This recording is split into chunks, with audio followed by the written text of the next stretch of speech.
Hi hello नमस्कार मैत्रिणींनो, स्वागत आहे तुमचं माझ्या यूट्यूब चॅनलवर। मैत्रिणींनो, आज आपण अतिशय सोप्या पद्धतीने अशी रव्याची कुरडई तयार करणार आहोत। तर त्यासाठी हे बघा, रवा घेतलेला आहे आणि त्यामध्ये पाणी टाकलेलं आहे आणि स्वच्छ चोळून घ्यायचा आहे रवा आणि एक 10 मिनिटासाठी असं सेट करायला ठेवायचं आहे, जेणेकरून रवा खाली बसून जाईल। आता रवा 10 मिनिटांनी आपण वरचं पाणी ओतून काढायचं आहे, एखाद्या दुसऱ्या भांड्यामध्ये काढून घ्यायचं आहे। असं पटकन लगेच धुतल्या पाणी ओतायचं नाही, कारण जेणेकरून रवा पण निघून जाईल। आता हे बघा, याच्यामध्ये पाणी ठेवायचं आहे आणि झाकण देऊन 3 दिवस असंच ठेवायचं आहे।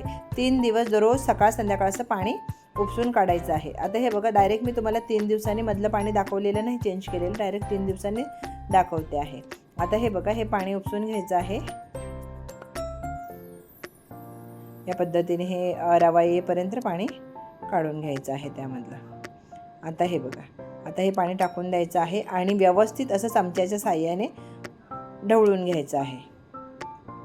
या पद्धतीने जसं आपला गव्हाचा चीक निघतो त्याच पद्धतीने हे रव्याचा पण चीक तयार होतो हा, आणि अतिशय सोप्या पद्धतीचा आहे ही पद्धत। आता हे बघा, आपण चीक मोजून घ्यायचं आहे, कारण पाणी ठेवायला सोयीचं पडतं। जेवढा चीक आहे तेवढंच पाणी ठेवायचं आहे। हे बघा, आता हे पातेलं इतकं असं रिकामं आहे, तितकंच आपल्याला पाणी घ्यायचं। आता हे परत चीक त्यात भांड्यामध्ये ओतून घ्यायचं आहे। हे बघा, आता पाणी घेतलेलं आहे आणि एक भांडं घ्यायचं आहे, गॅसवर ठेवायचं आहे आणि हे पाणी ह्याच्यामध्ये टाकायचं आहे आणि पाण्याला व्यवस्थित अशी उकळी काढून घ्यायची आहे, झाकण ठेवायचं आहे। आणि हे बघा, एक्स्ट्रा पण आपल्याला पाणी गरम करायला ठेवायचं आहे, जेणेकरून लागलंच तर पाणी आपल्याला गरमच त्याच्यामध्ये ॲड करायचं आहे। हे बघा, आता हे पाण्याला छान उकळी आलेली आहे। आता याच्यामध्ये आपण सोडा वगैरे पण टाकू शकतो, पण मी फक्त मीठ टाकलेलं आहे, काही गरज नाही, कारण 3 दिवस व्यवस्थित छान फुललेला आहे, त्यामुळे काही सोडा वगैरे टाकायची गरज नाही। आता हे बघा, आपण चवीनुसार नमक टाकायचं आहे आणि काय करायचं, व्यवस्थित हलवून घ्यायचं आहे, बेलण्याच्या साहाय्याने, लाटण्याच्या साहाय्याने हे हलवून घ्यायचं आहे। आता काय करायचं, चीकसुद्धा व्यवस्थित असं हलवून घ्यायचं आहे पुन्हा एकदा, आणि एका हाताने बेलण्याने हलवायचं आणि एका हाताने हा चीक सोडून घ्यायचा आहे। हे एक 10 मिनटं घट्ट होईपर्यंत फटाफट हे काम करायचं आहे, नाहीतर गाठी ह्याच्यामध्ये होऊ शकतात। हे बघा, अशा पद्धतीने पटापट हे हलवत राहायचं आहे। या पद्धतीने हलवायचं आहे। चमच्याने हलवण्यापेक्षा हा बेलण्याने छान प्रकारे हलवता येतं। आता हे बघा, आता हे घट्ट झालं, आता काही इतकं गुठळी होण्याची काही चान्सेस नसतात। आता हे इथपर्यंत हे सतत हलवत राहायचं आहे। हे बघा, आता व्यवस्थित असं हलवायचं आहे। आत्तापासून तुम्हाला सांगते, टाकल्यापासून शेवटपर्यंत मला 30 मिनटं लागलेली होती शिजवण्यासाठी। हे बघा, आता काय करायचं आहे, पाण्याचा हात घ्यायचा आहे आणि हा चीक व्यवस्थित असा काढून घ्यायचा आहे आणि झाकण ठेवून मध्ये मध्ये 5-5 मिनिटांनी किंवा 3-4 मिनिटांनी सतत उघडून हलवत राहायचं आहे।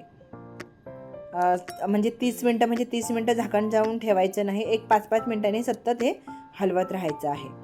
हे बघा, अशा पद्धतीने मी सतत दाखवलेलं नाही, एकदा दोनदाच दाखवलेलं आहे हे हलवताना, पण अर्धा तास 5-5 मिनिटांनी सतत हलवत राहायचं आहे। आता हे चमचा घ्यायचा आहे, चमच्याच्या साहाय्याने व्यवस्थित असं मिक्स करून घ्यायचं आहे किंवा हलवून घ्यायचं आहे या पद्धतीने। हे बघा, आणि गॅस मिडियमच ठेवायचा, बारीकच ठेवायचा आहे, गॅस मोठा नाही करायचा, नाही मोठा केला तर लागून जाईल खाली। हे बघा, असं लिबलिबायला लागलं पाहिजे इथवर शिजवायचं आहे। हे बघा, जवळपास आता शिजत आलेलं आहे। सतत 5-5 मिनिटं मी हलवत राहिलेली होते।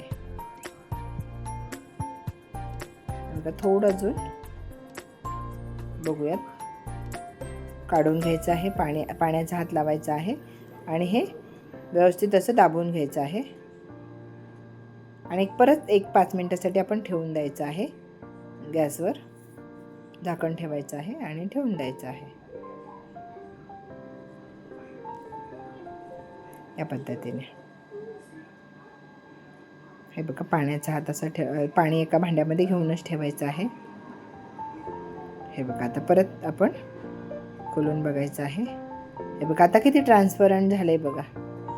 झालंय ना, खूप छान झालेलं आहे हे.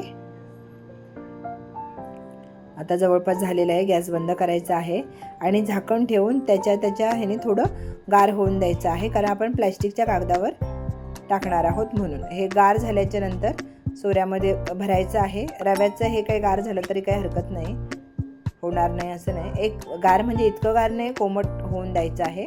आणि हे बघा अशा पद्धतीने हे सोडून घ्यायचं आहे कुरडई.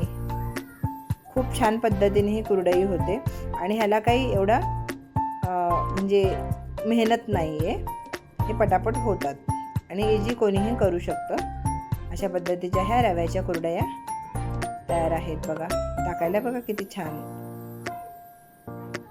छान पडतात पटापट.